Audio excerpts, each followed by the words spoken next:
Estamos iniciando a gravação de mais um assunto que vamos debater no canal.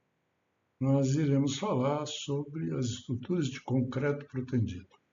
Vamos fazer uma introdução sobre as estruturas de concreto protendido.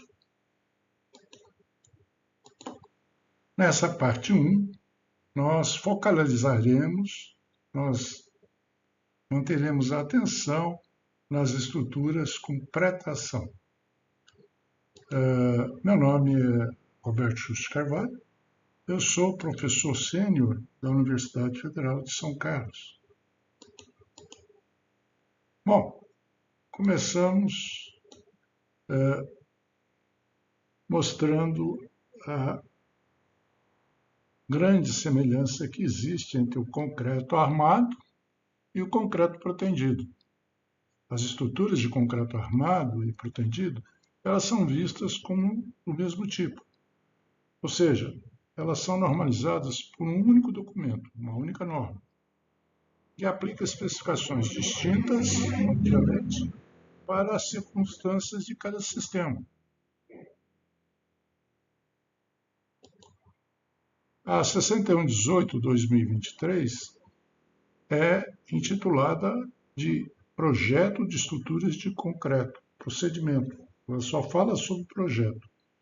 Ela engloba o concreto simples, aquele que não tem armadura, o concreto armado, aquele que tem a armadura apenas passiva, e o concreto protendido, e que pelo menos uma parte é constituída da armadura, é constituída por armadura ativa.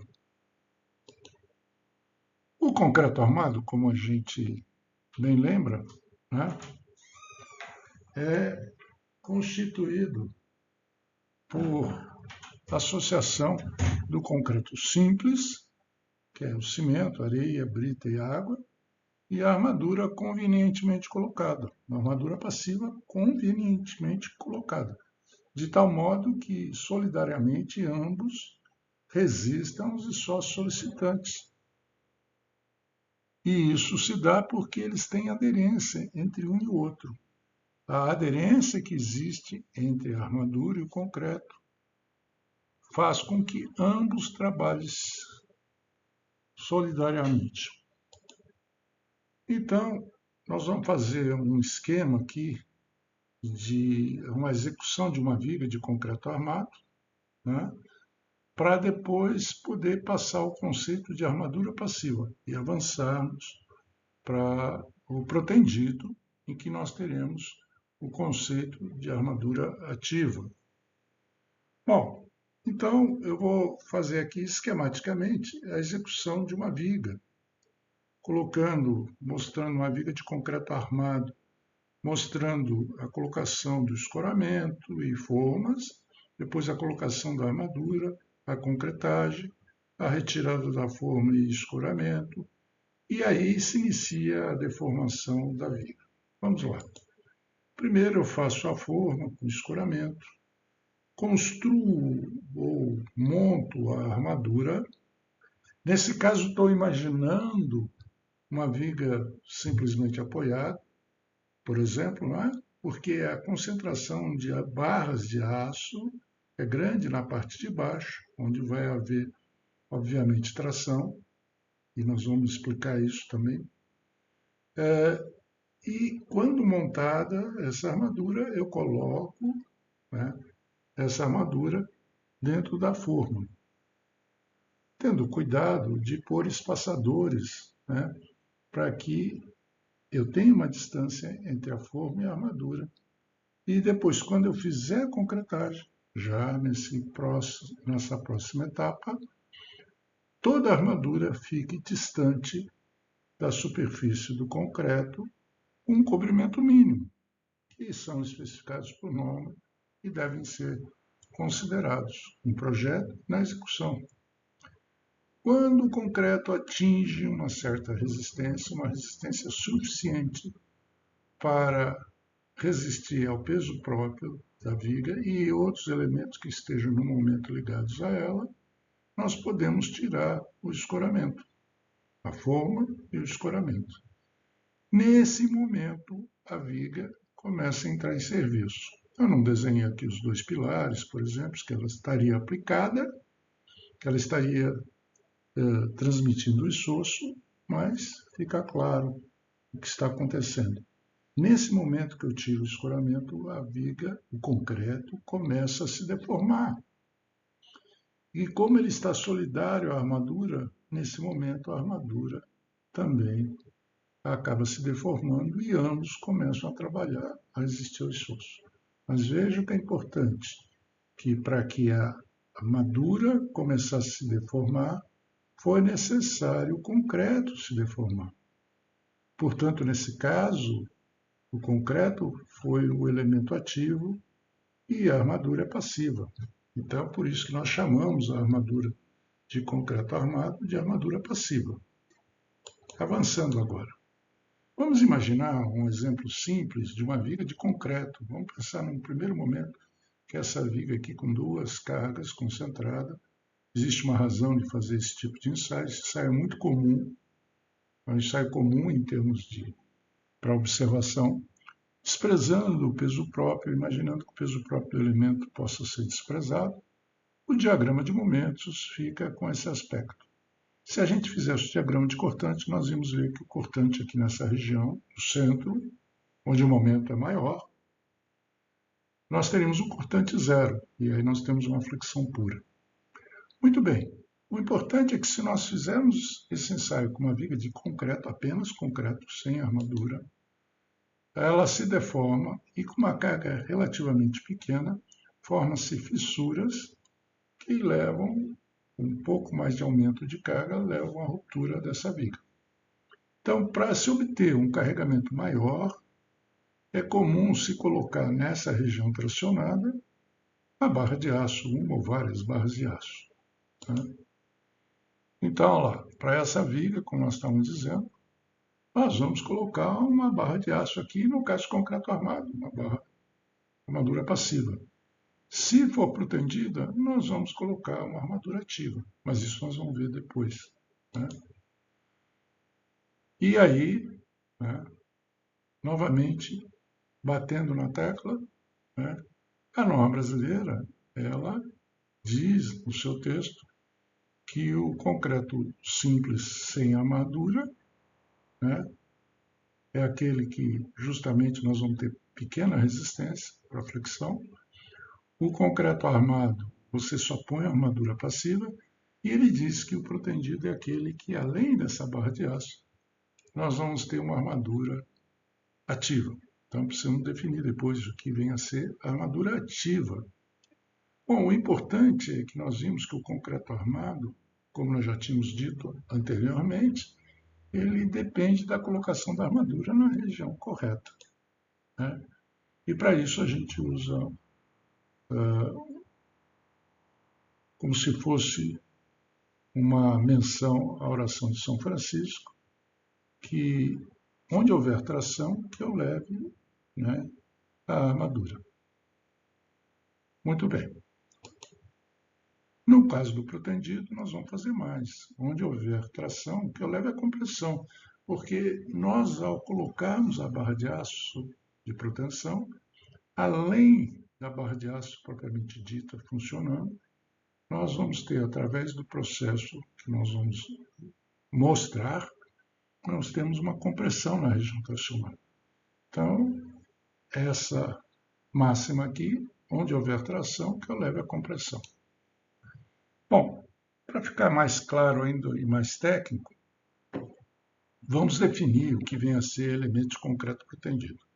Segundo a norma 6118 de 2023, são aqueles no quais parte das armaduras são previamente alongadas por equipamentos especiais de proteção com a finalidade de, em condições de serviço, impedir ou limitar a fissuração e os deslocamentos e proporcionar ou propiciar melhor aproveitamento dos aços de alta resistência no estado limite último, no LU.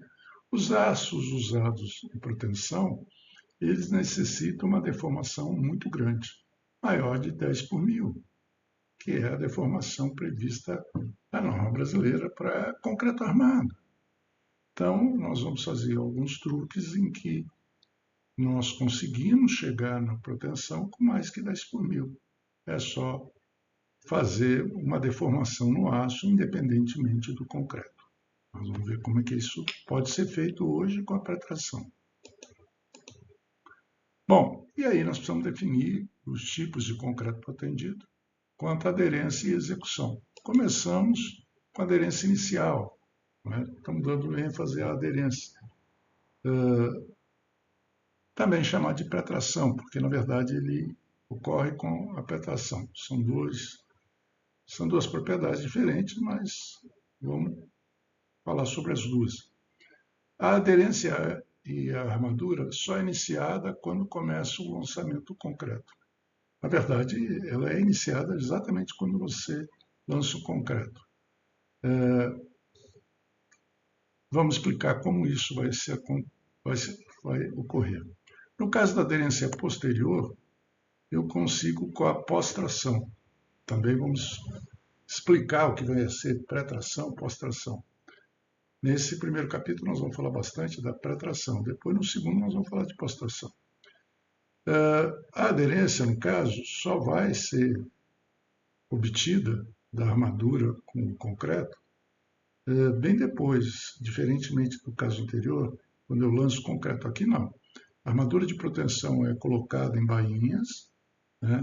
Aí eu faço a concretagem, e aí não existe a ligação entre concreto e aço, eles estão isolados. Quando o concreto já está endurecido e tem uma resistência adequada, eu aplico através de macacos de proteção, compressão na estrutura, na viga de concreto, compressão no concreto e tração na armadura. E ancoro essa armadura, puxo até onde eu preciso e faço com que ela não volte à posição inicial. Existe um dispositivo, geralmente nas extremidades, dos cabos de proteção, das cordoalhas ou dos fios, que ancoram esses cabos. A partir desse momento, a armadura já está trabalhando, mas ainda não está aderente ao concreto. Para que a gente tenha aderência, a gente injeta na bainha, que é deixado um espaço livre, o aço não completa todo o espaço interno da bainha, uma pasta de cimento, ou seja, cimento e água, sob pressão, preenchendo todo o espaço vazio. E, portanto, a partir da secagem dessa pasta, do endurecimento dessa pasta, passa a haver a aderência entre aço, pasta, depois bainha e depois concreto. Ou seja, a partir desse momento, a partir do endurecimento da pasta, nós temos a aderência. Essa aderência foi posterior à proteção. No outro caso, foi inicial, foi junto com a proteção. Tem um terceiro caso, né, que é também de pós-tração. A tração ocorre depois de lançado o concreto. Ou seja, se é pré ou pós-tração, depende do lançamento do concreto em relação à proteção. Mas a aderência, nesse caso, ela só se dá através das ancoragens extremas. No restante, tem até contato do cabo com o concreto, na verdade, do cabo com a bainha, e a bainha é de polietileno, né, que envolve essa armadura, de tal maneira que eu coloco os cabos com bainha, concreto, espero o concreto chegar à resistência, aí traciono essa armadura, traciono comprimindo o concreto, ancoro, e a partir desse momento da ancoragem não tem injeção de nata, tem apenas a ligação feita pelas extremidades. Né? Então, vocês perceberam que nos três casos, quando eu puxo a armadura, seja lá na pré-tração ou seja na pós-tração, quando eu puxo a armadura, ela começa a funcionar. Ela vai funcionar mais depois com uma aderência. Ela vai continuar deformando.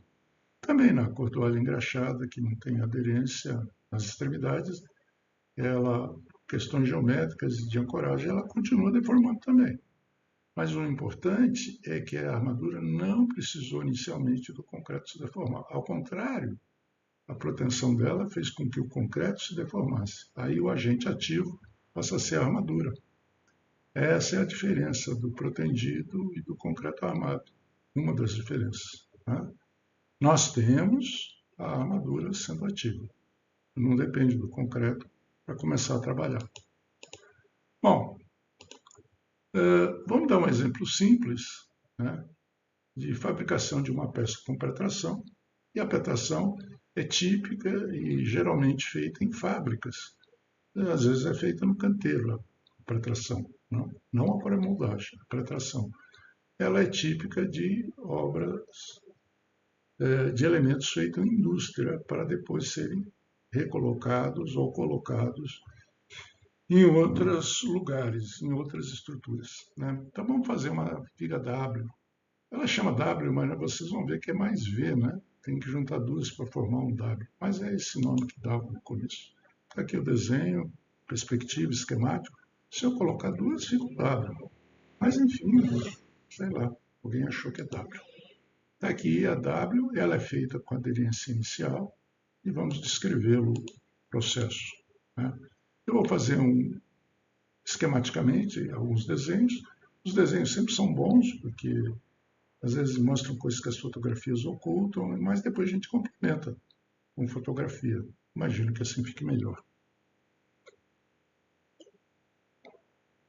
Bom, nós vamos mostrar primeiro a pista de proteção, um esquema, né, que nós vamos usar para fazer a proteção dessa viga em formato de W ou V, protendida com aderência inicial. Para nós fazermos um esquema genérico aqui, olhando de lado, seria uma pista dessa maneira, com dois anteparos, um à esquerda e outro à direita, rígidos.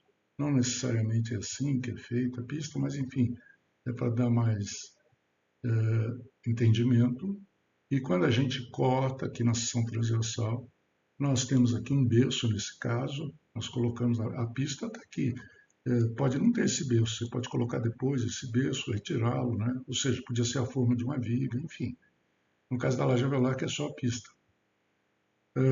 Nós temos aqui o berço e nós temos, se cortarmos em cima do carrinho, nesse caso o carrinho seria algo desse tipo e ele teria uma pá aqui para fazer a forma dessa peça aqui, com essa seção transversal.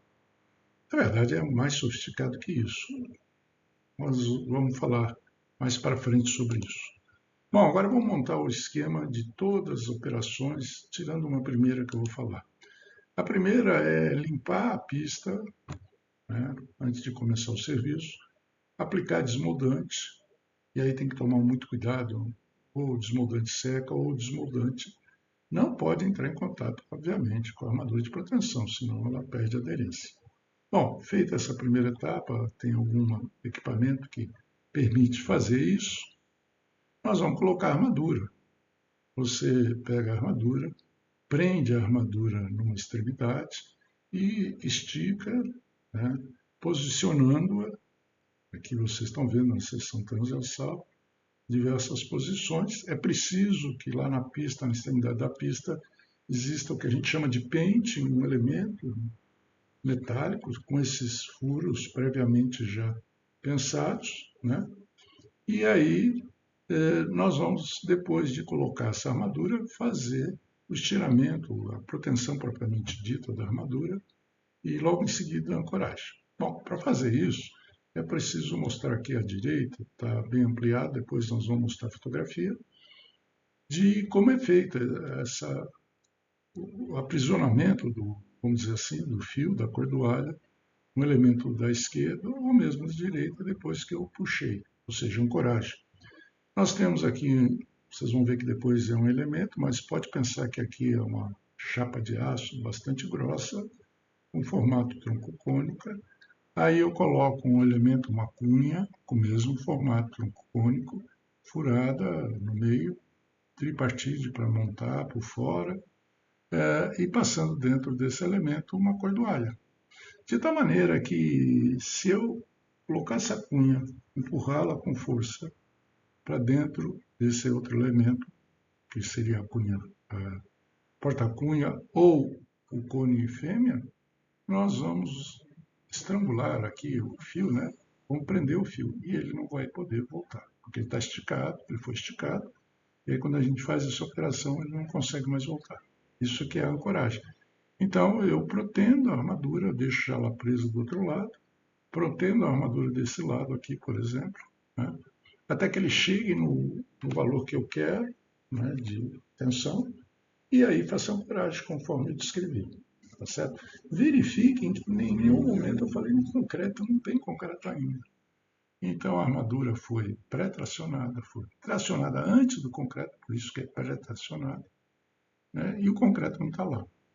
Bom, uma vez feito isso, aí sim eu tenho condição de vir com aquele equipamento, aquele carrinho que eu falei, ele é alimentado aqui por cima, concreto, concreto, obviamente feito por uma central dosadora de grande qualidade, um concreto que tem um fator de aquecimento baixo, uma alta resistência, tem muito finos, né?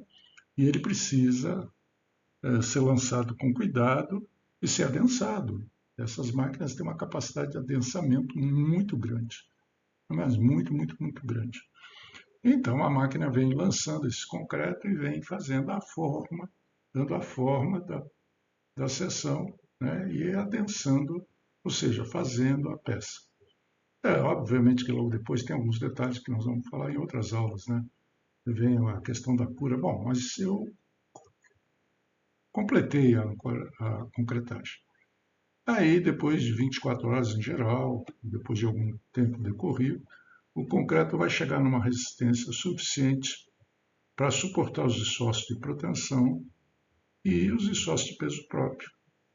Aí a gente transfere a proteção da armadura, porque a armadura está protegida, ela está esticada. Mas eu ainda não tenho essa, essa proteção no concreto. Agora, lembre-se que quando eu joguei o concreto aqui, à medida que eu fui jogando o concreto aqui, né, ele foi aderindo ao aço e a aderência foi se manifestando, foi se formando. Então, passado um dia, passado algum tempo, e esse tempo que a gente precisa estabelecer, a gente tem certeza que pode vir aqui, por exemplo, cortar numa extremidade e na outra a armadura. Ela vai tentar voltar à posição original. Mas aí, entre um elemento e outro, uma extremidade e outra, haverá concreto com aderência. E aí ele transferirá por aderência esse esforço de compressão que a gente colocou, que era tração no aço, passa a ser compressão no concreto. Né? E vai gerar também momentos, porque esses cabos estão excêntricos em relação ao CG da peça. Bom, mas veja, isso nas extremidades. Vou passar para o próximo slide, que vocês veem como é que acontece na pista. Na pista nós cortamos aqui, tem outras maneiras mais sofisticadas, depois vocês olhem lá, e vem com o equipamento eu vou cortando outros pontos da pista, ou seja, eu vou formando diversas vigas W, na mesma pista eu concreto diversas telhas d'água. Depende do comprimento que eu preciso, depende do tamanho da pista. Ok? Bom, esse é o processo em si. Né? Vamos ver agora com um pouquinho mais de detalhe, mostrando algumas fotografias para ver se melhora. Então, como eu falei no início, primeira coisa a ser feita é a limpeza da pista e o lançamento ou o desmoldante, né, sendo colocado na própria pista ou na forma, no berço que for colocado em cima dela. Então vocês estão vendo aí pistas, são várias pistas, uma fábrica imensa aqui. Esses elementos amarelos aqui no chão são elementos para transmitir a proteção da armadura para o concreto de outra forma, sem ser daquela maneira que nós colocamos lá cortando. Ele permite uma transmissão mais suave, mas enfim, isso é detalhe. Depois que nós fizemos esse início, essa preparação da nossa pista, vocês estão vendo aqui que também tem ponte rolante aqui para tirar os equipamentos depois, né, as peças, os elementos para levarem para o estoque. Depois que nós temos esses preparativos, nós colocamos a armadura. Né? Posiciona, você já fixa de um lado da extremidade da pista e do outro nós colocamos naquele pente, naquele elemento que vai aparecer agora. Vamos ver se aparece agora. Não, ainda não aparece agora, vai aparecer depois. Mas enfim, aqui nós já tiramos a fotografia de uma fábrica justamente de telha em forma de W. Olha como é extensa a pista. A fotografia mostra isso. Né? Então esse é o berço, é a forma metálica que vai dar o formato inferior da telha. A máquina vai dar o formato superior ao passar, colocar aquela binha. E aqui vocês estão vendo a armadura, ela tem uma tela que é de composição para evitar a retração, mas a armadura principal é essa aqui que a seta está indicando. Essa armadura é a principal, que seriam cordoalhos. Né? Bom, aí, quando eu já tenho posicionado a armadura, eu faço através de um macaco que reage contra um apoio da pista, esse que eu chamei de pente lá, vocês vão ver na fotografia, rígido o suficiente para ser considerado indeformável. Eu estiro a armadura, eu puxo a armadura, né? E essa armadura ela pode ser fios ou cordoalhos. Né? E como é que eu faço isso? Eu faço com uma bomba que injeta óleo sob pressão no macaco, certo? Está aqui, demorou para aparecer. Está aqui, né? Então você tem a bomba, mangueira, o macaco que é em forma de bazuca, ele é bastante comprido, para ter um curso grande para permitir a proteção dos fios do cabo. E aqui está a pessoa que vai fazer a proteção. Ele olha para o manômetro, geralmente o manômetro já está calibrado para dar a força, a tensão que eu quero. Esse dispositivo vai evitar se arrebentar algum fio, causar algum dano ao operário. Então está lá, o equipamento que eu uso é essa bomba de injeção e o macaco de proteção. Aí, quando eu alcanço o estiramento, como eu falei, eu cheguei na tensão que eu quero, posso medir a deformação para verificar também, né? Eu ancoro essa armadura. Aí a ancoragem é feita dessa maneira. Agora nós estamos vendo um detalhe onde ele estava fazendo a proteção aqui. Por exemplo, eu tenho uma peça metálica aqui, um perfil metálico, bem robusto, com alguns furos posicionados já para fazer o posicionamento da armadura que eu quero. Aqui não se trata de uma liga calha, é um outro elemento, mas vocês veem que eles usaram dois desses elementos aqui, um como porta-cunha e outro como cunha. E no meio da cunha passa quem? Passa a cordoalha. Então, quando o macaco se apoia nesse elemento amarelo metálico e puxa a cordoalha, ela vai estar esticada, né? Esse elemento amarelo que está junto ao elemento da pista, junto à telha, a nossa telha, vai transmitir uma força de compressão naquele ponto. Né? E para ancorar, mesmo sob tensão, o macaco tem um dispositivo na extremidade dele que enfia, né, a cunha no porta-cunha. E quando ele faz isso, ele pode sair de carga, pode tirar o óleo sob pressão do êmbolo, o macaco sai e essa armadura, ao tentar voltar, não consegue mais, ela fica ancorada aqui. Ok? Muito bem. Na verdade, ele ainda não está transmitindo nada para o concreto. Nem joguei o concreto. Falei ali em algum momento que transmitia para a peça de concreto. Não. Por enquanto, só temos o aço esticado. E aí nós colocamos aqui que a proteção, o aço, foi executado antes da concretagem. Nós não fizemos a concretagem. Por isso que a gente chama isso de pretração. Né? Nas outras aulas, nós vamos ver que a pós-tração vai ser ao contrário. Eu vou concretar e depois que eu vou fazer a pretensão. Vamos para a próxima etapa. Concretagem da peça.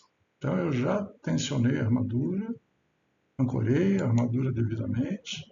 Aí eu trago o concreto da central, vários meios de trazê-lo, né?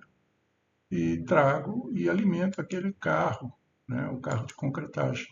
Que aqui nós representamos o carro de concretagem de uma laje velar. O carro da peça de telha W é um pouco diferente, de viga também seria um pouco diferente. Bom, enfim, esses carros são feitos conforme a peça. Uma importante é que eles tenham aqui um reservatório grande, você vai alimentando esse reservatório externamente, vindo lá o concreto da central. Esse concreto é extremamente seco, fator aquecimento baixíssimo, finos em alta profusão, resistência grande, fator aquecimento baixíssimo. Então é necessário que esse equipamento, além de lançar continuamente o concreto aqui, ele vai caminhando, ele tem sempre um trilho na pista, vai caminhando com esse trilho. Isso tem que estar sempre na horizontal, não pode sair da horizontal, senão a peça vai ficar com defeito. Né? E o que é importante, ele vai vibrando e vibrando muito. Esse concreto sai com uma qualidade excepcional, certo? Bom, e aí é preciso chamar a atenção que na hora que lança o concreto, como a cordoalha está nua, o fio está nu, não tem nenhuma bainha, a bainha não entra na pretração, eu começo a ter aderência no momento junto, quase junto à proteção. Por isso que a gente chama de aderência inicial. Se inicia junto com a proteção. Então, sempre assim, a gente está pensando na concretagem e na proteção. Está pensando na aderência e na proteção. É sempre relativo à proteção. As coisas, os nomes estão ligados a isso. Quando você ouvir o nome, pense o que é, né? Pretração, pós-tração. Em relação a quê? A concretagem. Aderência inicial, final. Em relação a quê? Em relação, nesse caso, à proteção. Bom, aí nós vamos aplicar proteção à peça. Por enquanto, as peças não estão protegidas. Como é que eu faço isso?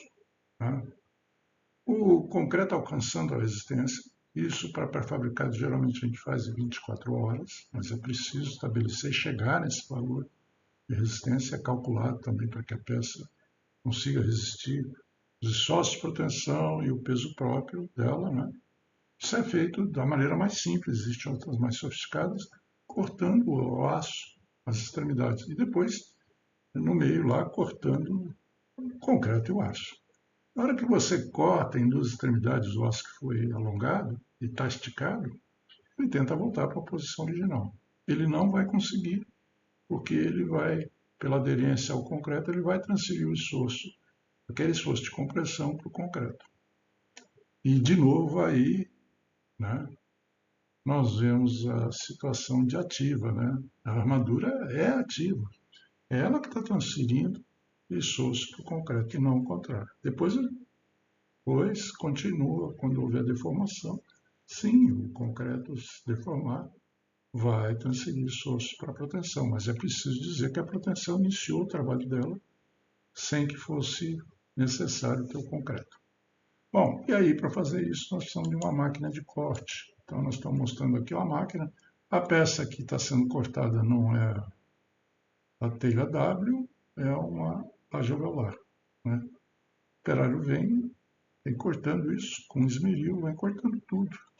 Vai cortando o concreto, arco, comprimento que já foi projetado, já foi pensado, vai cortando o concreto e o aço. Né? E aqui é jogado água para não quebrar o esmeril. Né? A temperatura aqui é bastante alta. Então, dessa forma, eu vou transferindo a proteção do aço, a tração do aço para a compressão do concreto. Bom, aí eu já estou com as peças praticamente prontas, eu só tenho que ter o cuidado de retirá-las da pista de forma adequada. Aí depende de como é a minha fábrica, né? Mas eu tenho que ter elementos que me ergam a peça sem danificá-la e sem que eu tenha o peso próprio, a proteção, causando problemas para ela. Então, por exemplo, aqui na telha W, eles deixavam alguns elementos aqui para colocar esse equipamento aqui, essa trelicinha, né? E depois alçar. Aqui poderia ser um guindaste, mas em geral é uma ponte rolante. Olha o tamanho da telha como é grande, né? Você vê o tamanho do homem e olha como ela está envergada para cima. Isso é proposital para que a água da chuva, isso aqui é uma telha, né? Ela caminhe do centro para a lateral. E aí ela vai sendo colocada no estoque. Tem os apoios aqui pré-determinados, bem próximo, como eu fiz aqui a puxada também bem próximo do apoio. Eu não posso ter balanços grandes, né, no pré-fabricado. Isso é um problema até para projetar pré-fabricado. Né? Estamos aí com a peça pronta já. Bom, e aí vamos chegar no exemplo. Vamos chegando já aos 35 minutos e no exemplo de uso da telha d'água. Então, na nossa universidade lá da Federal de São Carlos, eu tirei essa fotografia, que é uma sala de aula que ela, inclusive, tem algumas peculiaridades aí, né? Algumas coisas interessantes. Por exemplo, a região aqui de São Carlos, Rio Claro, tem muita argila, né? E tem muitos produtos, no caso, tijolo, né? Era muito comum se usar tijolo aparente, tijolo maciço aparente, que já praticamente não existe. Ele fica muito caro só o estrutural que existe, né? Mas olha só, aí foi feito um tijolo que a gente chama tijolo à vista. É um tijolo fabricado com qualidade, mas ele acaba hoje ficando mais caro. Se hoje fosse feita essa sala de aula, possivelmente poderia até ser feito com tijolo à vista. Tem obras aqui na cidade de Araraquara, com um bloco cerâmico à vista, né? O importante é que ele fica bonito, né? E aí é só vedação. Aí vocês estão vendo as telhas, a água vem daqui do centro, vem descendo, chega aqui, tem uma viga canal, vamos dizer assim, né? Existe um orifício aqui em cada parte inferior da telha, aí a água cai para essa viga, e essa viga também tem uma flecha, uma contraflecha razoável, é proposital isso, aí ela joga a água descendo nesse pilar aqui, que tem um tubo de PVC dentro dele. Essa água pluvial vai até o bloco, do bloco ele fica horizontal e vai para as canalizações pluviais. Nesse caso específico, que a grande parte da federal é feita com pré-fabricado, a maior parte pré-fabricado em protendido, em concreto, né? Concreto armado e protendido. Aqui só o pilar é feito em concreto armado, as vigas são pré-fabricadas, né? E aqui essa laje que está em balanço, aqui é um balanço bastante razoável, essa laje alveolar, ela também é protendida. Por fim, a telha, né? Então aqui vocês têm um exemplo, o início do concreto protendido, o concreto protendido com petração, né? Então outras publicações nossas, obviamente, têm muito mais detalhes de outras peças e o mais importante, como calculá-las, né, e como executá-las corretamente. Ficamos por aqui com 38 minutos.